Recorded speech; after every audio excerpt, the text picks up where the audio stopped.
An unpeated Islay single malt Scotch whiskey. Could this be any good? Let's find out.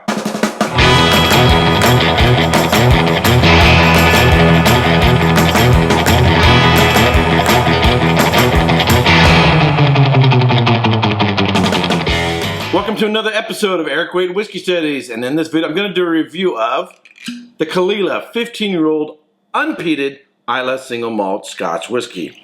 Now I bought this whiskey for one reason and one reason only, and that is because just curious, can a good unpeated whiskey come out of Islay?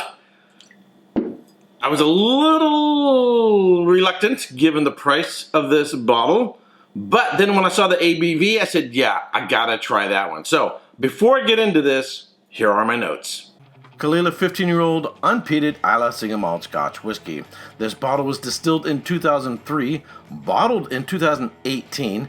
It was aged in American oak hogsheads and European oak ex-bodega butts. It's bottled at 59.1% alcohol by volume.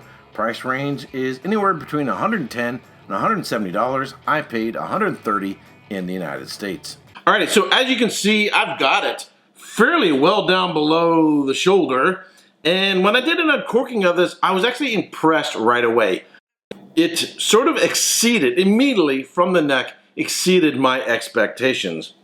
But as I've continued to go through it, it's opened up more and more. And when I've put it on ice or just add a little bit of water, it opened up even more. Really, really love this whiskey.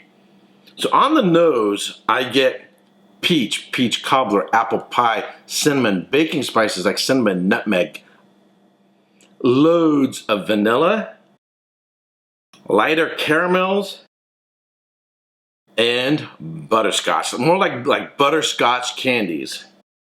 It actually has a slight floral note as well. All right, on the palate. One more. Even though this is a high ABV whiskey, it actually comes across with a lot of delicacy to it. It has a lot of finesse. It has a real nice evolution. I get that sort of apple pie, peach cobbler with cinnamon up front. As you go towards the middle, get more of the butterscotch, more vanilla, and a little bit of that cinnamon note. It rings just all the way through the finish.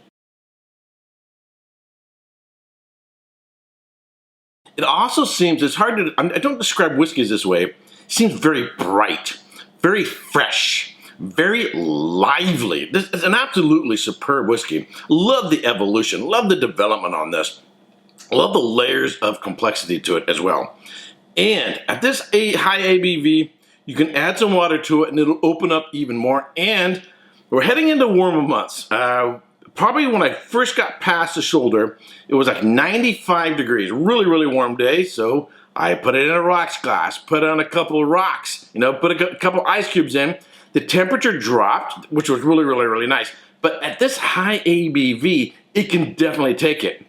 And one of the things I've noticed when putting a couple ice cubes, either in a high ABV bourbon or in a high ABV, primarily bourbon cask whiskey, such as this, is it actually sort of, while the fruit character might diminish a little bit, the oak influence really comes up. And so on the palate, when it's colder, I get a lot more of those butterscotch, vanilla, caramel, and cinnamon notes. So while the apple notes and the peach notes might not be there as much when you drop the temperature, the other characteristics really, really come out.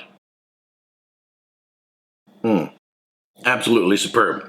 If I were to try to find something parallel to this from the mainland, right? Because we're more used to, unpeated whiskeys coming from the mainland.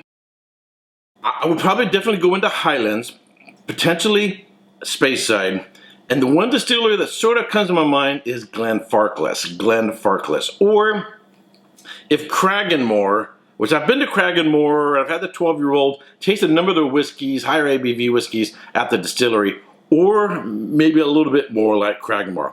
This is an absolutely fantastic whiskey. I am surprised.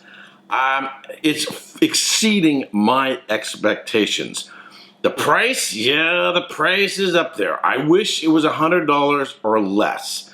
That's probably the one drawback. But nevertheless, it is an absolutely superb whiskey. What am I going to give it in terms of a score? I'm going to go 91 points. 91 points.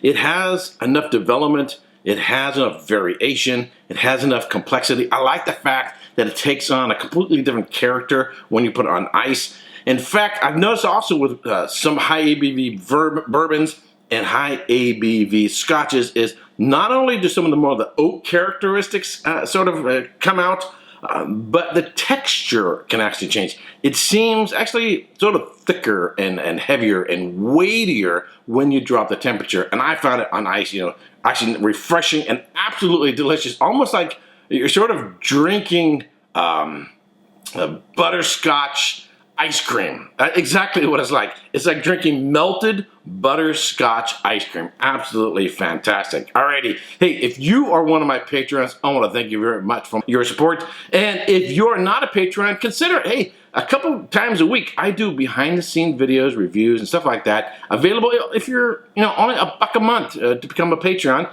And if you're a subscriber, I want to thank you very much. But if you like watching my videos and you're not yet a subscriber, you're going to want to do so. And ring the bell so you'll be notified when I post a new video or when I go live. All right, that's it for this review. And until next time, cheers. Hey, don't forget to subscribe and check out these other whiskey videos. Hey, hey.